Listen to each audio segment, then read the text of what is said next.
सुप्रभात बच्चों, मैं सोनिया सिंह नागरिक शास्त्र की कक्षा में आप सभी का स्वागत करती हूँ। हम पाठ 1 संसदीय शासन प्रणाली का परिचय इसका अध्ययन करने जा रहे हैं। पिछले वीडियो में मैंने आपको संसदीय शासन प्रणाली का परिचय उसके अंतर्गत संसदीय शासन प्रणाली किसे कहते हैं, उसकी क्या विशेषताएं हैं, उसके बारे में जानकारी दी थी। आज हम उसके आगे का अध्ययन करेंगे। तो आइए हम जानते हैं कि संसदीय शासन प्रणाली के अंतर्गत और कौन कौन सी जानकारी व्याप्त है।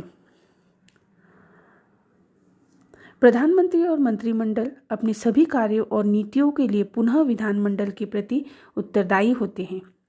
इसका अर्थ यह है कि मंत्रिमंडल को विधानमंडल के अधीन रहकर ही शासन चलाना पड़ता है। हमने पिछले पीरियड में यह देखा था कि किस प्रकार प्रधानमंत्री का चयन किया जाता है और संसदीय शासन प्रणाली को किस रूप से सुचारू ढंग से चलाने का कार्य विधानमंडल, कार्यकारी मंडल और न्यायपालिका यह करती हैं। तो प्रधानमंत्री और जो उसके मंत्रिमंडल होते हैं, उसके अंतर्गत जो मंत्री आते हैं, उनकी जो भी नीतियाँ होती हैं, वो जो भी कार्य करते हैं, वे पूरे के पूरे विधानमंडल के प्रति उत्तरदायी होते हैं। इसका अर्थ हम सिंपल में ये देखेंगे कि मंत्रिमंडल को जो भी कार्य दिए जाते हैं, वे विधानमंडल के अधीन रहकर, विधानमंडल के अंदर ही रहकर क्या करना पड़ता है, उसे अपना शासन चलाना पड़ता है। जो विधानमंडल में जिस भी नियम कानून को लागू किया गया है, उसके अनुसार ही मंत्रिमंडल अपने कार्य कर सकते हैं। इसलिए संसदीय शासन प्रणाली को उत्तरदायी शासन प्रणाली कहा जाता है। इसलिए भी क्या उसे उत्तरदायी शासन प्रणाली क्यों कहा जाता है? क्योंकि उसे विधानमंडल के अधीन रहकर कार्य करने पड़ते हैं। सामूहिक उत्तरदायित्व संसदीय शासन प्रणाली की एक प्रमुख विशेषता है। किसी विभाग का निर्णय राज्य का निर्णय मान लिया जाता है। इस निर्णय का उत्तरदायित्व संपूर्ण मंत्रिमंडल का उत्तरदायित्व होता है। उसे प्रत्यक्ष रूप में कैसे लाया जाता है, यह हम उदाहरण अगले 2 पाठों में देखेंगे। जो सामूहिक उत्तरदायित्व है, सामूहिक मतलब सभी का जो उत्तरदायित्व है, वो संसदीय शासन प्रणाली का एक प्रमुख विशेषता है। क्योंकि एक व्यक्ति का यह उत्तरदायित्व नहीं है कि वह किस प्रकार से अपना शासन चलाए, यह सामूहिक उत्तरदायित्व होता है। यानी सभी का यह उत्तरदायित्व है कि किस प्रकार से अपने देश को चलाया जाए।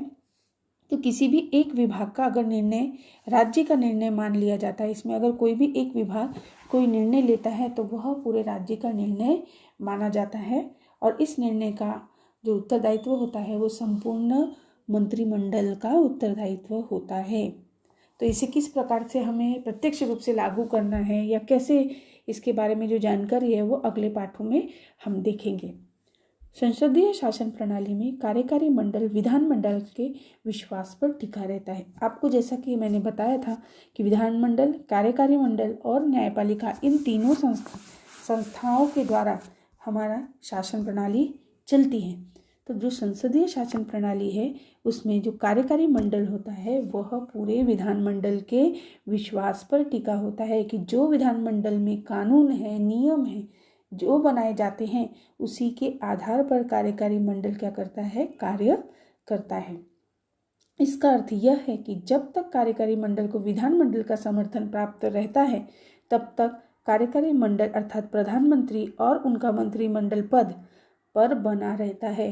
कि जब तक विधानमंडल कार्य करता है और उसका विधानमंडल का समर्थन अगर कार्यकारी मंडल का अर्थ होता है कि प्रधानमंत्री और प्रधानमंत्री के साथ जो मंत्रिमंडल कार्य करते हैं वे, तो जब तक विधानमंडल का उनके ऊपर समर्थन होता है तब तक कार्यकारी मंडल यह टिकी होती है। जब वह मंडल का विश्वास उस पर से हट जाता है तब क्या होता है, सरकार गिर जाती है।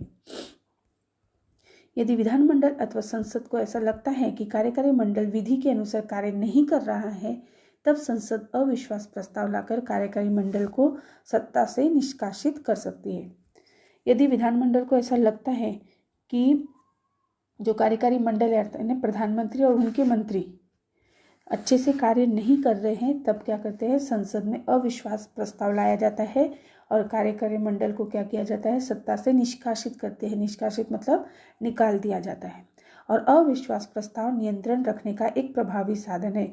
अविश्वास प्रस्ताव यह हम क्या कर सकते हैं कि जब कोई गलत कार्य कर रहा है उसको नियंत्रण में लाने के लिए हम अविश्वास प्रस्ताव को क्या कर सकते हैं, एक अच्छा साधन के रूप में उपयोग कर सकते हैं। संसदीय शासन में संसद अथवा विधानमंडल को सर्वश्रेष्ठ माना जाता है।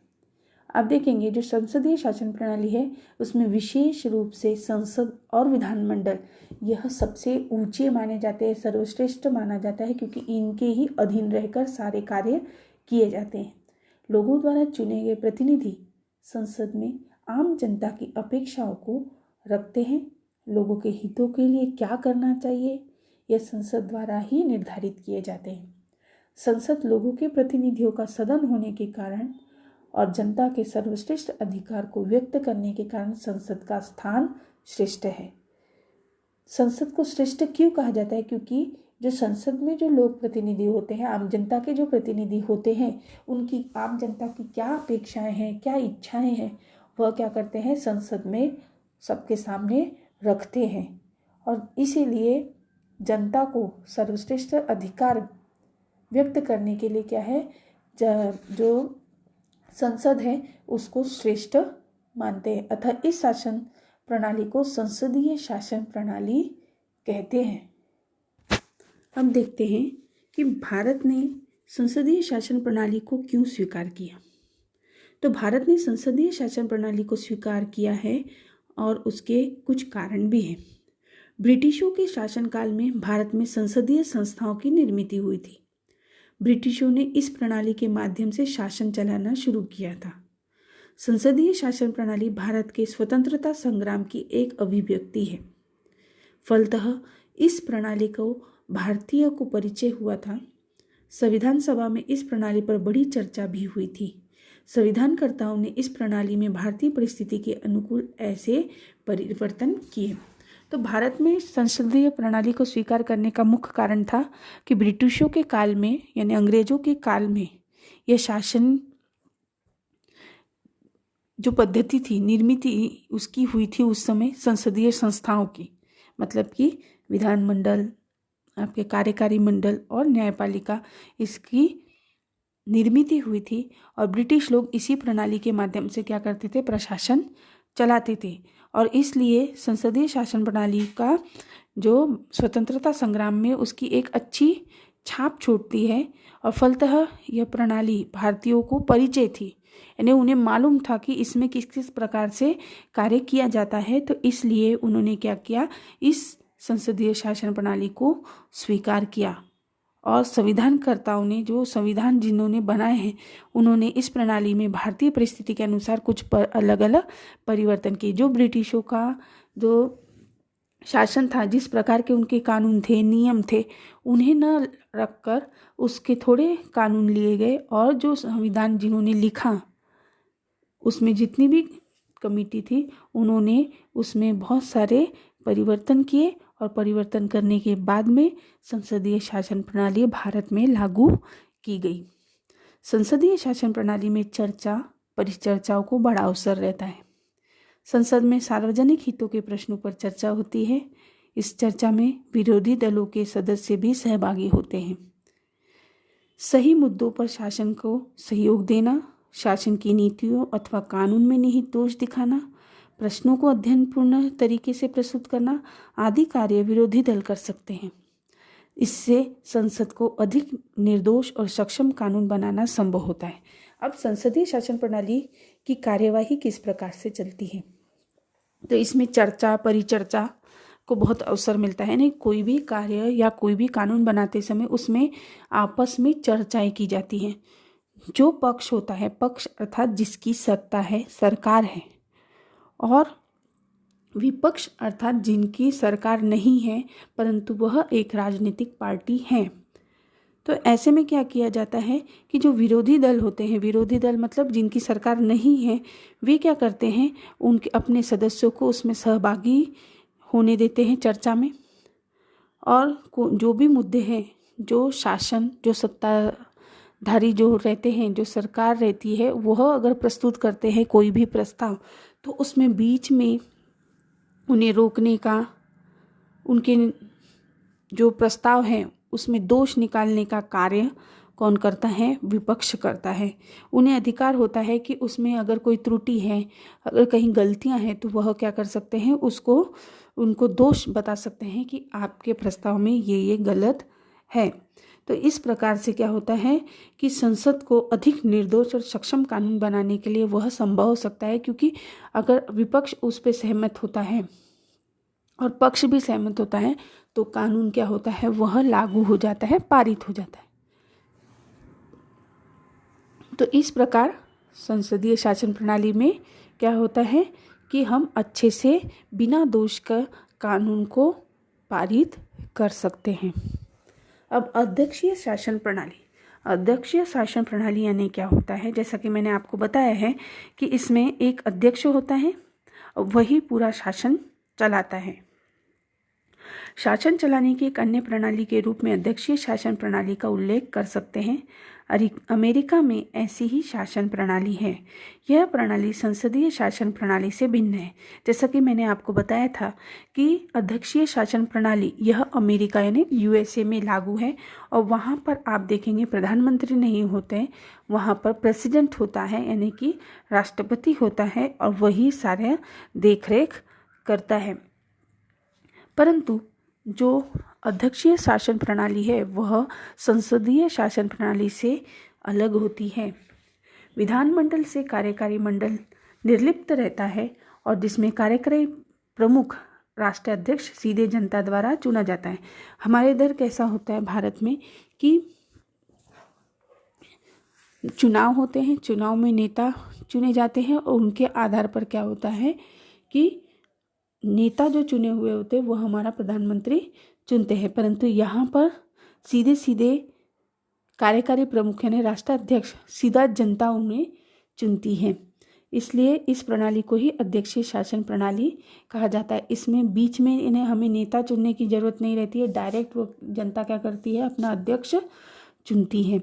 इस प्रणाली को ही अध्यक्षीय शासन प्रणाली कहते हैं। शासन संस्था के तीनों अंग इस प्रणाली में एक दूसरे से स्वतंत्र होते हैं, परंतु उनके कार्यों में एक सूत्रता रहेगी। इसके लिए आवश्यक पारस्परिक संबंध भी रहते हैं। अमेरिका ने इस शासन प्रणाली का अंगीकार किया है। इस शासन प्रणाली की कुछ निम्न विशेषताएं हैं कि जैसा कि आपको पता है कि जो अध्यक्षीय शासन प्रणाली है, इसमें जो राष्ट्र का अध्यक्ष होता है, जो सीधे जनता के द्वारा चुना जाता है, वे उसके अधिकार में सारे क्षेत्र आते हैं। हमारे भारत में विधानमंडल, कार्यकारी मंडल और न्यायपालिका यह तीनों मिलकर कार्य को सुचारू रूप से चलाते हैं, परंतु यहाँ पर ऐसा नहीं होता है। यहाँ पर जो हमारी तीन संस्थाएं हैं उससे स्वतंत्र रूप में एक दूसरे से वे स्वतंत्र होती है, किसी का किसी पे बंधन नहीं होता है। अध्यक्ष ही इनको सब कार्य को देखता है। इसकी क्या विशेषता है? तो अध्यक्षीय शासन प्रणाली में विधानमंडल और कार्यकारी मंडल सीधे एक दूसरे पर निर्भर नहीं होते। विधानमंडल के एक सदन का चुनाव सीधे जनता द्वारा, तो राष्ट्राध्यक्ष का चुनाव भी सीधे जनता द्वारा ही किया जाता है। तो अध्यक्षीय शासन प्रणाली में विधानमंडल और कार्यकारी मंडल एक दूसरे पर निर्भर नहीं होते। भारत में जो संसदीय शासन प्रणाली है उसमें विधानमंडल जो कानून पारित करता है उसे लागू करने का कार्य कार्यकारी मंडल करता है, परंतु अध्यक्षीय शासन प्रणाली में ऐसा नहीं होता। वे एक दूसरे पर डिपेंड नहीं होते हैं, निर्भर नहीं होते हैं, वे स्वतंत्र रूप से कार्य करते हैं, अलग अलग रूप से कार्य करते हैं।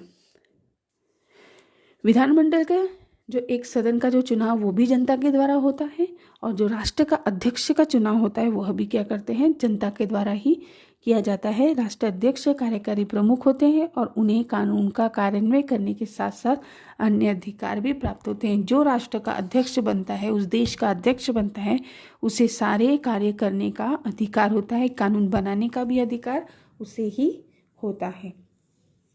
अध्यक्षीय शासन प्रणाली में इस प्रकार की संरचना होने पर भी विधानमंडल और कार्यकारी मंडल एक दूसरे पर नियंत्रण रखते हैं। एक दूसरे पर नियंत्रण रखने से उत्तरदायी पद्धति से शासन चलाया जा सकता है।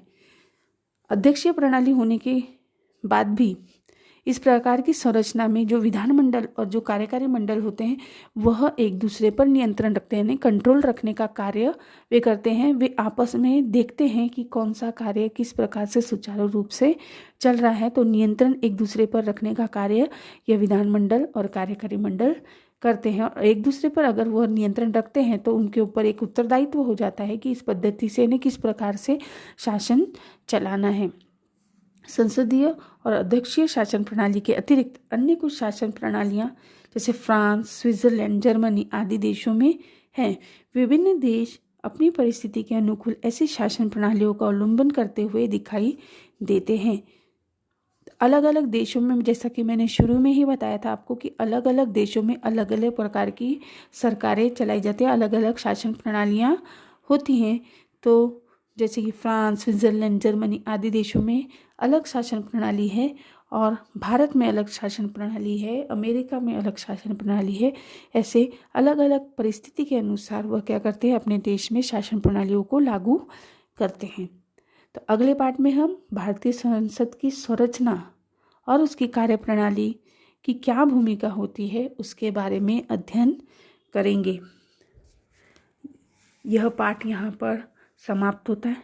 आशा करती हूँ कि आप सभी को पहला पाठ संसदीय शासन प्रणाली का परिचय, उसके अंतर्गत विधानमंडल, कार्यकारी मंडल, न्यायपालिका एवं संसदीय शासन प्रणाली, अध्यक्ष प्रणाली के बारे में जानकारी अच्छे से समझी होगी। धन्यवाद।